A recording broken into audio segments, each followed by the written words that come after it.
Oke, Assalamualaikum warahmatullahi wabarakatuh. Sampai ketemu lagi pada hari Senin ini. Kita akan bahas mata kuliah ergonomi pertemuan ke-7 ya. Kita bahas dari kemarin kita sudah mengenai kognitif. Sekarang kita bahas mengenai antropometri.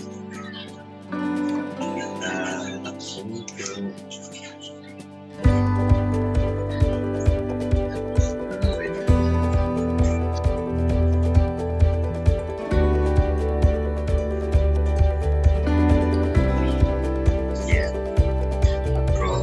antropometri.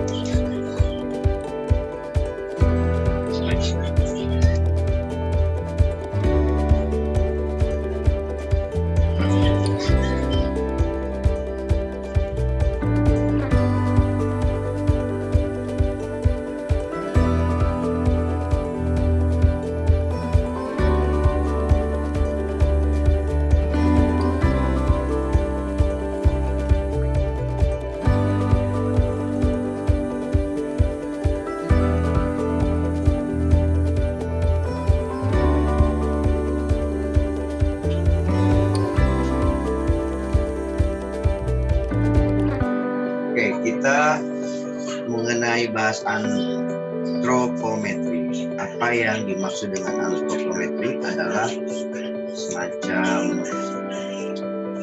bagaimana kita melakukan pengukuran tubuh manusia dari sisi karena setiap bangsa dan suku itu pasti memiliki ukuran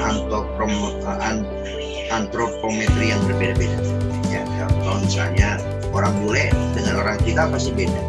Makanya penyusunan atau pengukuran suatu tubuh manusia itu misalnya dalam membuat desain baju atau clothing design atau t-shirt, itu ukuran XL bule sama XL Indonesia itu pasti beda ukuran. Begitu pula kendaraan, misalnya kendaraan untuk orang Asia sama untuk orang Eropa pasti ukurannya beda. Jadi pasti lebih besar kalau membuat produk khusus untuk orang bule. Kalau orang Asia pasti berbeda. Jadi yang Asia kebanyakan cocok misalnya perusahaan mobil Jepang gitu kan cocok. Tapi perusahaan yang mobil dari Eropa langsung dibikinnya di sana terus dikirim ke Indonesia itu nggak cocok karena gede-gede si kendaraannya. Itu yang mempertimbangkan perlu ada namanya antropometri. Nah, aplikasinya adalah clothing design atau baju, misalnya workspace atau stasiun kerja, ruang kerja, desain ruang kerja untuk orang bule, orang asing sama orang kita pasti beda. Environment atau lingkungan, untuk desain equipment, peralatan, tools, machinery pasti berbeda ukuran. Terus kemudian consumer product design juga kita akan memproduksi suatu barang.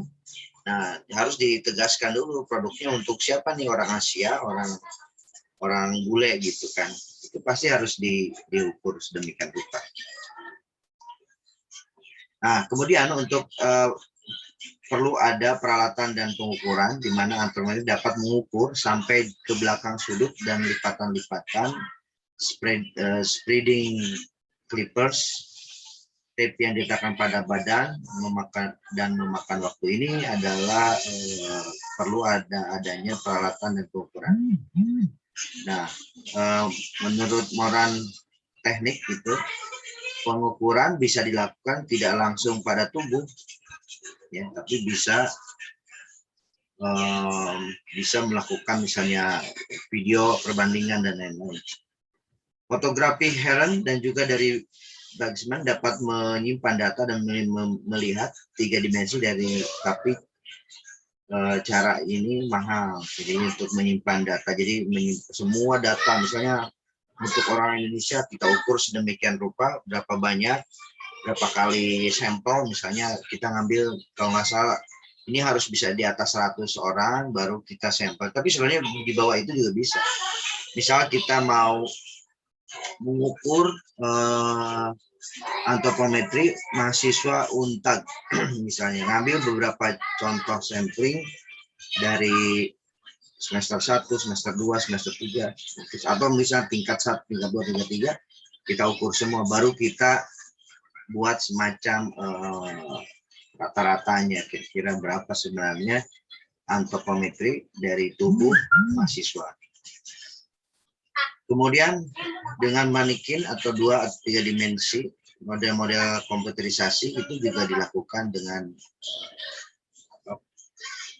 antropometri juga. Tapi yang paling mudah, paling gampang dan sering dilakukan di laboratorium ergonomi yaitu dengan cara manual, yaitu dengan mengukur beberapa orang, tapi sampling, misalnya ukuran tinggi badan, kemudian daya jangkau tangan, kemudian bahu, tinggi badan, tinggi punggung, lebar badan dan sebagainya, itu diukur sedemikian rupa, baru kita mendapatkan rata-rata. Ya, jadi jikalau kita membuat sebuah semacam kursi untuk orang Indonesia, kita bisa melakukan riset pengukuran rata-rata. Jadi kita ngambil beberapa sampling, beberapa suku orang Indonesia, kemudian ukuran secara umum umur berapa, nanti diukur berapa. Jadi nanti rata-rata umur sekian, rata-rata tinggi badan, tinggi bahu dan sebagainya itu akan tergambarkan khusus untuk orang Indonesia. Jadi kan kita macam-macam ya Indonesia. Nah, kita biar semacam rata-rata biar semua orang bisa memakai. Desainer harus menyesuaikan body dimensi dengan populasi yang akan digunakan suatu alat. Ini jadi untuk mengukur suatu alat, merancang sebuah alat atau mendesain sebuah alat perlu ada semacam pengukuran secara populasi itu rata-rata berapa gitu, populasinya. Jadi populasi itu kan rata-rata secara umum bangsa Indonesia, misalnya contoh ada suatu suku tertentu itu ukurannya relatif berapa gitu. Ini yang akan diukur sebelum kita mendesain sebuah produk. Paling tidak 90-95% dari populasi harus dapat menggunakan suatu desain yang sudah diciptakan. Misalnya untuk baju untuk Indonesia misalnya XL, ukuran badannya sekian, ininya bahunya sekian, itu kan sudah, makanya ada beberapa baju yang diproduksi dari luar negeri diimpor ke Indonesia, kadang kala tidak cocok karena rata-rata penggunaan juga akan jauh berbeda ya. Nah ini adjustable desain berguna untuk mengoperasikan yang universal. Jadi memang intinya sebenarnya kalau mendesain sebuah produk juga harus mempertimbangkan ukuran antropometri dari setiap wilayah tersebut. Tidak ada manusia yang dalam semua hal termasuk digunakan nilai rata-rata. Ada kalanya digunakan nilai yang ekstrim. Nah, jadi memang baru memang nggak bisa kalau misalnya baju ya contoh. Tapi kalau yang nggak mungkin juga kalau bikin mobil, kendaraan, transportasi, ukurannya difikskan, fix yang rata-rata. Biasanya bikin semacam ukuran di mana itu bisa fleksibel. Misalnya dari kursi yang ada yang agak tinggi jadi bisa diatur sendiri sama kita. Cuman aturan itu tetap kita riset supaya ada batas atas, batas bawahnya berapa. Yang rata-rata, karena kan kita nggak mungkin juga memproduksi barang yang khusus spesifik dengan pasar yang sangat sedikit. Yang misalnya orang yang tinggi besar juga ada orang Indonesia. Cuman yang seperti itu kan berapa juta per kemungkinan terjadi. Jadi itu dibuat semacam batas kontrol atas, kontrol bawah. Nah ini yang akan kita buat semacam ukuran dalam pendesainan sebuah produk itu agak lebih fleksibel di area situ gitu. Contoh tinggi suatu kursi kan, kursinya kan ada batas minimum berapa, batas maksimum berapa. Kemudian begitu pula dengan, tapi ada juga yang memang harus difikskan. Misalnya contoh lebar kursi. Lebar kursi kan ada yang sangat besar lebar, ada yang enggak kan. Ini kita harus rata-rata yang bisa kita kebanyakan orang Indonesia kisaran sekian dengan sekian. Nah, itu yang akan kita mainkan. Jadi yang paling maksimum aja yang kita pakai. Ya. Terus absen hilang. Saya ulang lagi ya, di copy.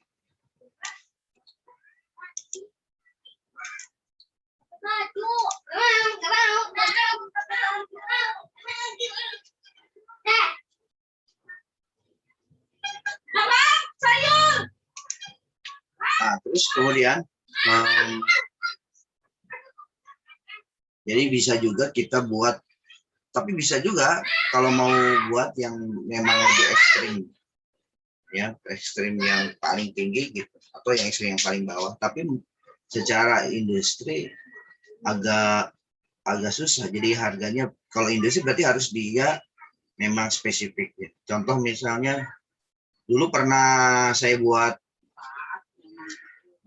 pernah membuat industri. Saya punya toko di CSB itu, salah satu produk yang dijual adalah baju-baju yang khusus untuk orang-orang yang besar, yang gemuk-gemuk, itu kan kesulitan.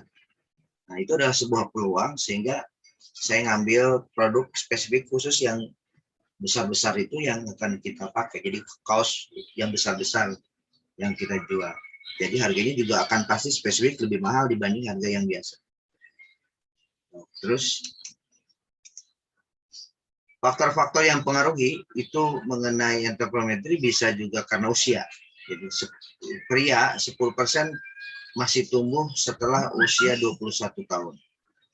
Kalau wanita 10% masih tumbuh setelah usia 21,1. Usia 40 tahun manusia belum mulai memendek. Di usia 40 tahun manusia mulai memendek.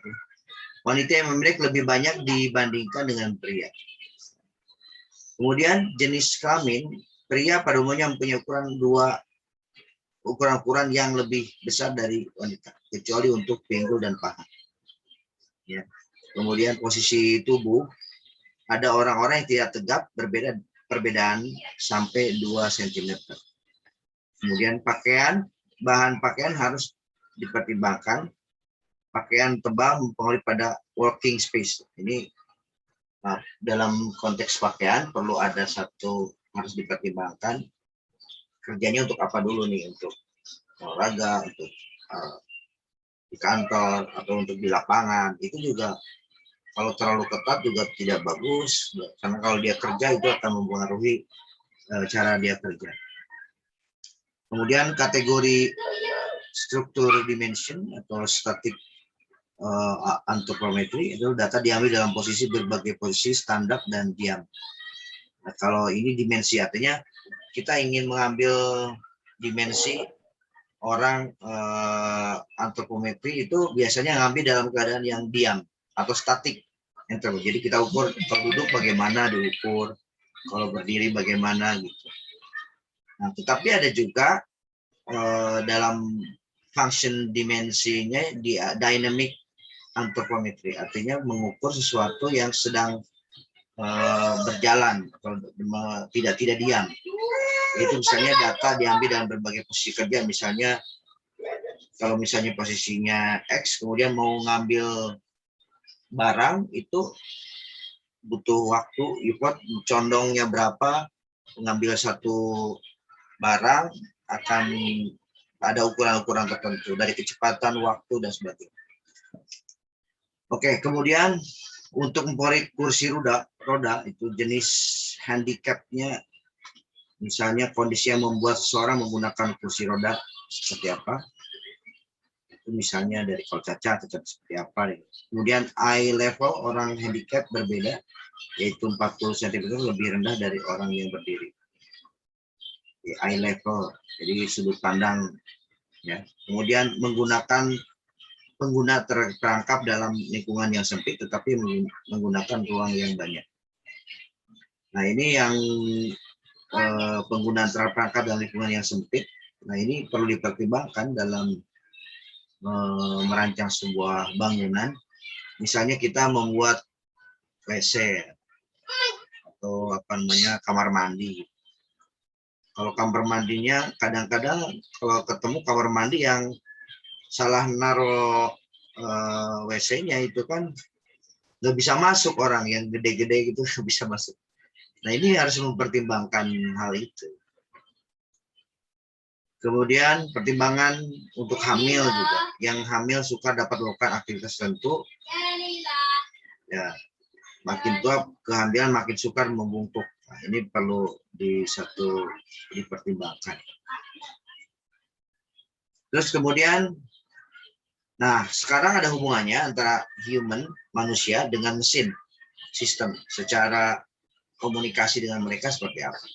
Suatu sistem harus mencapai tujuan dengan kesalahan yang minim. Jadi kalau kita merancang sebuah mesin atau alat, itu jangan sampai karena kita tidak melakukan pengukuran topometri sehingga terjadi kesalahan karena gara-gara masalah ukuran tubuh yang berbeda dari hasil rancangan. Makanya perlu ada seminim mungkin kesalahan yang terjadi karena perbedaan ukuran itu. Masalah-masalah utama ialah membagi atau mengkombinasikan fungsi antara manusia dan alat. Jadi antara alat dengan manusia juga harus fit atau cocok. Nah, ini dari segi human. Dalam proses memberikan penerimaan informasi, receive information, kemudian informasi itu diproses, kemudian output proses, output mekanisme untuk kepada mesin baru kita kendalikan kan dari internal and external equipment status baru ke display suatu mesin, baru kita apakah informasi itu diterima atau tidak sama human. Jadi harus ada komunikasi. Jadi kayak misalnya kita mesinnya misalnya kendaraan mobil misalnya, human orangnya kan, berarti kita harus dapat informasi dari mobil tersebut, di kendaraannya bagaimana, ini dalam keadaan rusak ataupun panas atau apa. Ini harus ada sebuah komunikasi dari mesin dengan human itu berbentuk display itu, ada kecepatan, ada kalau kehabisan bensin berarti udah tahu, kalau misalnya apapun itu, misalnya olinya atau si akinya udah habis dan sebagainya. Ini ada bentuk komunikasi, kemudian diproses oleh human, kemudian baru kita melakukan tindakan. Nah, ini yang perlu kita dibahas atau dikaji lebih lanjut. Begitu pula dengan elemen pokok dalam antara human dengan mesin. Ya, contoh misalnya ini environment atau lingkungan, ini inputnya berbentuk hardware, kemudian ada penugasan, firmware, human operator, sama software. Ya, ini hardware-nya, software-nya, penugasannya apa, outputnya baru feedback input. Ini dipengaruhi lingkungan. Ini adalah secara umum bagaimana merespon satu tugas dari human operator itu kepada hardware dan software-nya. Sehingga dari sini ada elemen-elemen pokok yang berpengaruh pada elemen lain, contoh environment terkait dengan vibration atau getaran, heat panas, cold dingin, isolasi dan sebagainya. Hardware bisa displaynya, kontrol, tempat duduk, peralatan, dan layoutnya. Kalau software, menu structure, screen layout, atau message, pesan-pesan, manual, dan lain-lain. Ini adalah software. Kalau firmware itu ada softwarenya, ya, antara software dan hardware, labeling yang jelas. Tujuan human adalah apakah harus saling mengisi demi tujuan, atau human ada tugas sudah di training atau tidak dan sebagainya. Task atau tugas, human dan equipment melakukan tugas untuk mencapai tujuan. Fungsi equipment harus benar, variabel manusia termasuk persyaratan kekuatan, kecepatan, performansi, persyaratan ketepatan, urutan tugas. Ini adalah bentuk komunikasi pembagian tugas antara human dan mesin. Kemudian ada sistem klasis berdasarkan derajat otomatisasi. Jadi sekarang ini udah beranjak, mesin ini sudah mulai ke arah otomatisasi. Mungkin lebih ke depan, lebih ke artificial intelligence. Jadi yang melakukan mesin bisa melakukan keputusan sendiri tanpa harus menggunakan manusia. Jadi si mesin sendiri bisa mikir sendiri, bisa bikin kesalahan dan belajar untuk memperbaiki kesalahan tersebut. Nah, yang perlu kita siapkan ke depan biasanya kalau otomatisasi ada manual sistemnya. Jadi operator menggunakan tenaga, kecepatan untuk menjalankan atau memanipulasi sesuatu berdasarkan informasi yang diterima. Jadi untuk menggunakan harus punya manual sistemnya untuk menggunakan tenaga untuk kecepatan, misalnya untuk mengendarakan kendaraan, bisa ngontrol lah gitu, seberapa cepat atau tidak, perlu direm dan sebagainya. Kemudian mechanical system, tenaga fungsi lain dilakukan oleh mesin, sama automated system, tidak memerlukan perhatian operator. Alat dapat melakukan semua fungsi termasuk sensing, decision making, dan fungsi-fungsi tindakan. Jadi ini sudah kita udah industri harusnya udah lewat 4.0 ya, sudah harus sekarang udah mulai ke 5.0. Kalau 5.0 industri semua secara mandiri, si mesin sistem bisa melakukan tindakan sendiri. Sekarang sudah mulai kayak program PPIC, Planning Production Inventory Control, itu nanti ke depan jadi hanya sebuah sistem yang bisa berpikir sendiri. Jadi ke depan kita PPIC digerakkan oleh mesin, tidak diambil keputusan oleh manusia. Karena PPIC diambil keputusan manusia itu banyak pertimbangan non teknis.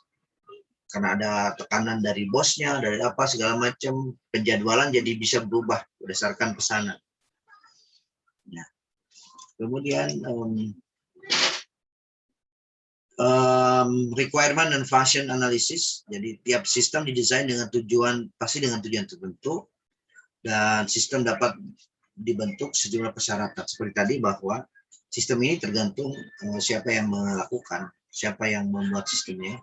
Ini pasti ada tujuan-tujuan tertentu sehingga perlu ada sistem. Kalau tidak ada sistem, jadi nanti kan berdasarkan order. Tadi kayak PPIC, ada beberapa pengalaman saya, PPIC kan ditugaskan untuk mengatur schedule produksi. Tapi terkadang karena ada satu influence dari petinggi-petinggi, sehingga penjadwalan itu bisa berubah. Sehingga mengacaukan sistem, sehingga mencapai merugikan kepuasan pelanggan. Nah, kemudian ada hambatan pertama, ada hard constraint yang harus dilakukan, sama soft constraint atau hambatan yang sangat mudah untuk lembut ya. Nggak perlu harus strict.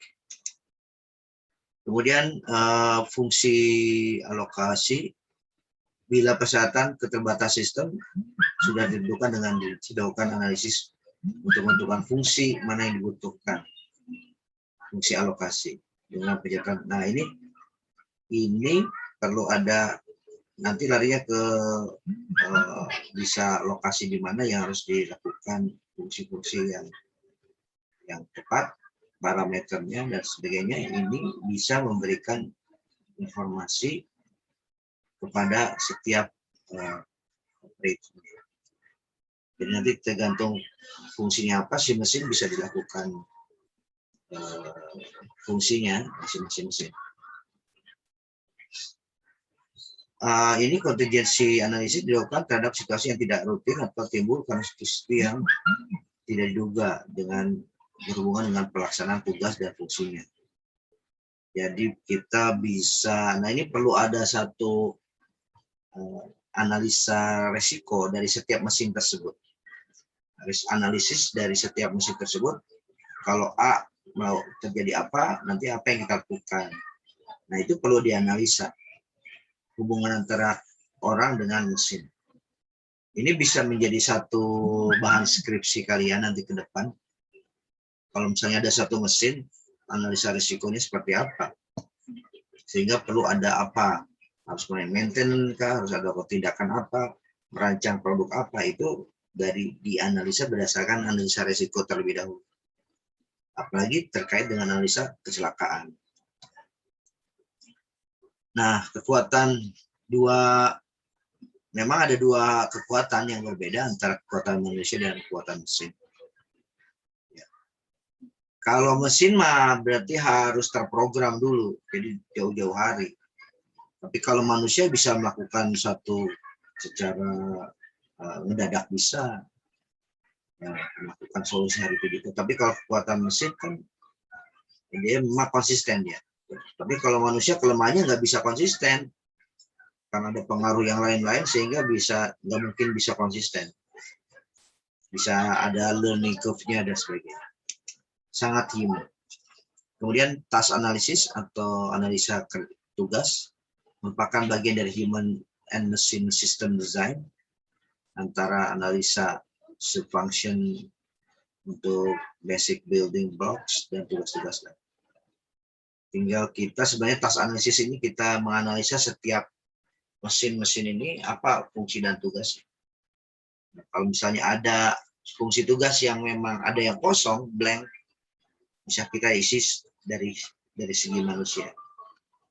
Ataupun bisa ciptakan sendiri agar nanti dari mesin A sampai Z itu saling bersinambungan. Makanya ada sekarang itu mesin itu ada yang mesin secara umum seperti itu, tapi ada juga yang berbentuk robot, ya, bentuk tangan robot untuk mendukung mesin-mesin tersebut. Nah, ini risk analysis ini atau error analysis, jika ada error tuh kalau apa? Nah, kita lakukan analisa risiko. Kemudian perencanaan waktu itu juga bisa kita lakukan untuk mengatur waktu kerja dari setiap mesin. Dan ini human resource planning untuk pengadaan staffing dari fungsi-fungsi operasional. Jadi perlu ada persyaratan staffing untuk manusianya, dari seleksi, training, follow up. Karena ada beberapa karakter manusia yang agak walaupun bisa, tapi nanti nggak bisa tahan lama kalau dia berhadapan dengan mesin. Ada satu kebosanan, harus ada dipertimbangkan itu. Jadi setiap orang itu memang harus diseleksi karena manusia ini sangat variatif sekali dari sifat kerja dan sebagainya, itu semua harus ada pengkajian. Setiap orang akan ditempatkan pada satu posisi tertentu dalam entah itu mengerjakan mesin atau sebagai manajemen, itu perlu ada satu seleksi dari persyaratan, punya seleksi. Kalau sudah itu baru kita training lagi, baru kita follow up atau evaluasi. Terus.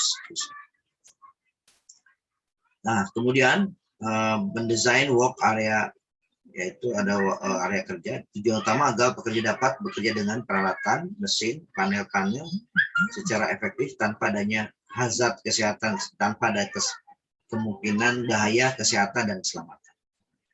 Ini perlu dipertimbangkan karena setiap mesin ini memiliki risiko terjadinya kecelakaan juga, maka perlu dilakukan persyaratan atau apa namanya, komunikasinya ditentukan. Itu komunikasi dengan mesin itu dengan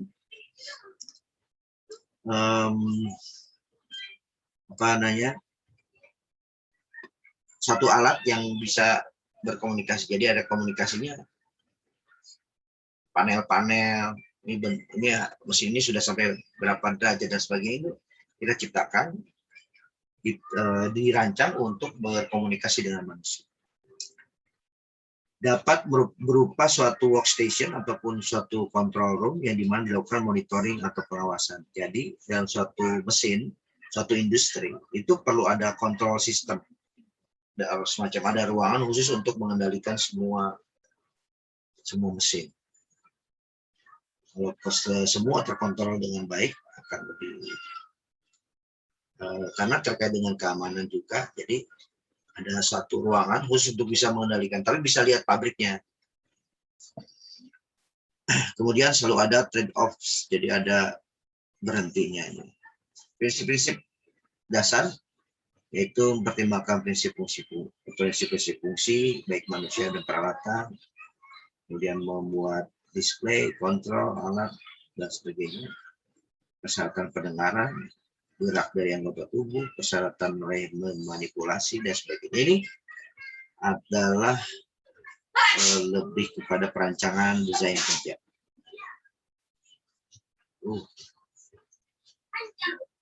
Nah, itu adalah merupakan materi khusus untuk pada kali ini ke pertemuan ke-7. Ada pertanyaan?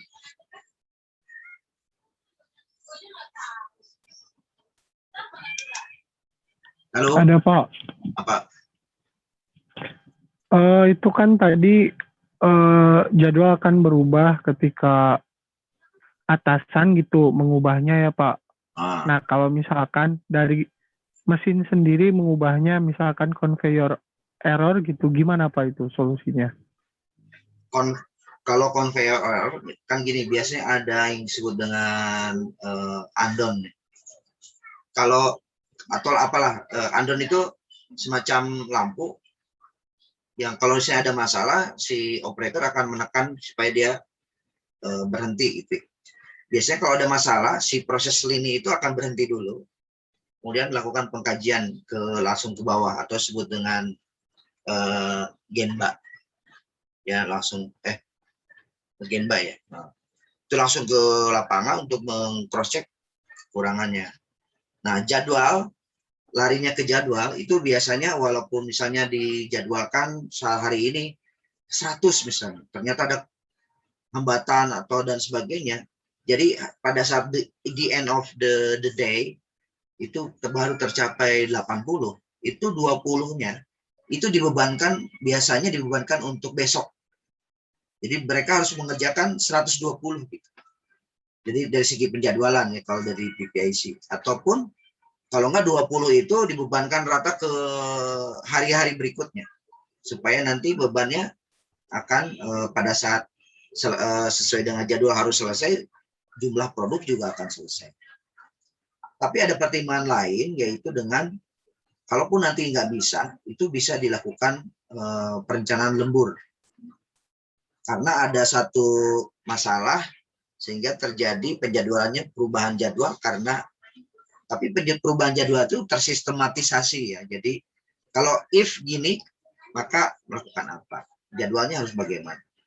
Jadwal mungkin bisa tetap, cuman makin kita rubah-rubah dari segi perlu ada lembur. Kalau enggak lembur, berapa lama lemburnya supaya nanti beban pada saat jadwal itu tidak berubah.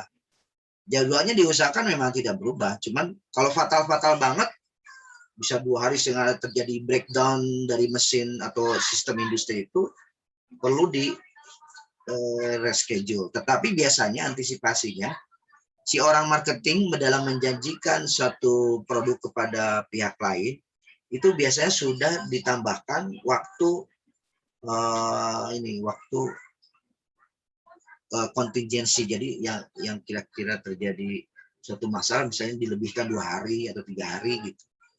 Jadi kalaupun nanti sudah berhasil, kita bisa lebih cepat dari sebelumnya gitu. Gitu, Mas. Ya Pak, makasih Pak. Oke, ada pertanyaan lagi yang lain? Makanya Ya kalau, nah sebenarnya keputusan-keputusan seperti itu kan ke depan itu akan menjadi satu bahan untuk melakukan programming satu sistem itu, sehingga bisa mengambil keputusan sendiri tanpa harus manusia melakukan. Ke depan kemungkinan itu terprogram sendiri dengan menggunakan artificial intelligence.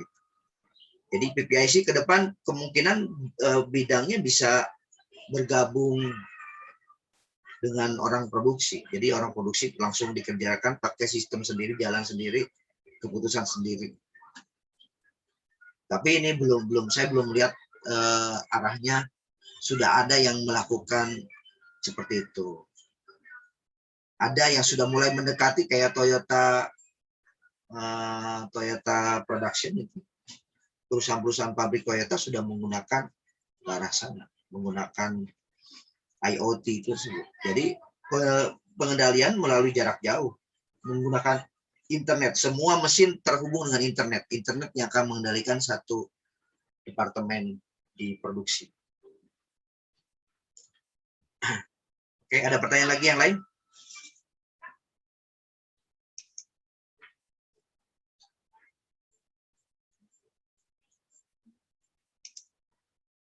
Pernah ke pabrik nggak? Ke industri, pernah lihat? Pernah, Pak. Pernah. Industri apa?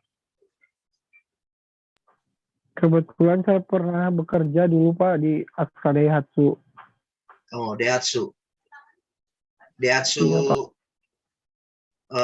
mobil? Yang di Sunter, Jakarta Utara, Pak. Ya, Daihatsu. Kalau Daihatsu tidak, perancangannya bukan di kita ya, di Jepang. Mesin dari Jepang. Iya, Pak, dari Jepang. Yang asli di Indonesia apa? Perakitannya aja sama apa? Kalau di Indonesia tuh supply spare part, terus perakitan di Indonesia, Pak. Kalau perancangan mungkin desain di sana mungkin, Pak. Di sana ya. Ya, oke. Jadi saya melihat ada di luar negeri itu, di Eropa ataupun di Jepang atau di tempat, ada satu departemen khusus desain produk kendaraan. Itu ternyata dibuatnya untuk mendesain mobil itu dari tanah liat. Satu baru cetak covernya, mesinnya nanti belakang diuji coba dulu. Nah, baru setelah oke, baru diproduksi, disebarkan. Yang khusus untuk bikin spare part apa, tolong bikin seperti ini bentuknya dan sebagainya.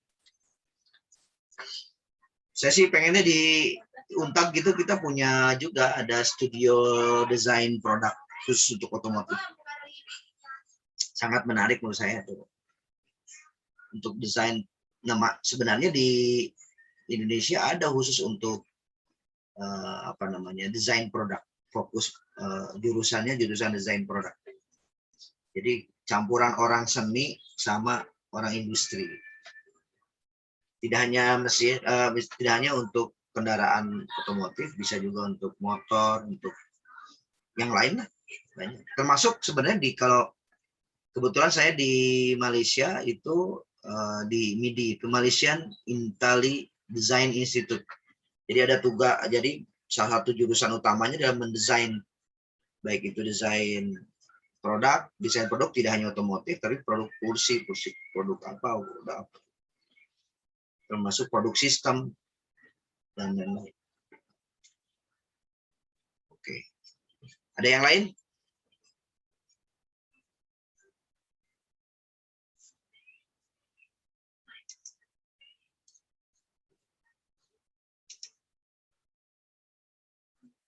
Ada yang mau ditanyakan lain selain itu? Untuk ke depan saya inginnya memang kita kan semester depan ya ada praktek ergonomi nanti. Ya. Ada pertanyaan lain? Kalau mungkin, tidak, ada nanya, boleh. Mungkin tidak ada, Pak. Oh, begitu tidak ada. Kirain ada. Ya, inti dasar dari ergonomi itu adalah kita merancang sebuah produk, merancang sebuah tidak hanya produk, desain sistem kerja, desain kerja. Apapun itu yang sangat tergantung sama manusia. Manusia itu perlu ada satu penyesuaian terhadap kerjasama antara human dengan mesin. Nah, ini perlu ada satu riset khusus untuk menentukan produknya seperti untuk kursi misalnya, itu dengan fasilitas terkait dengan produk, berarti si produk itu digunakan oleh si customer seperti apa. Perlu ada ukuran namanya antropometri. Dan banyak lagi yang lain riset terkait dengan ergonomi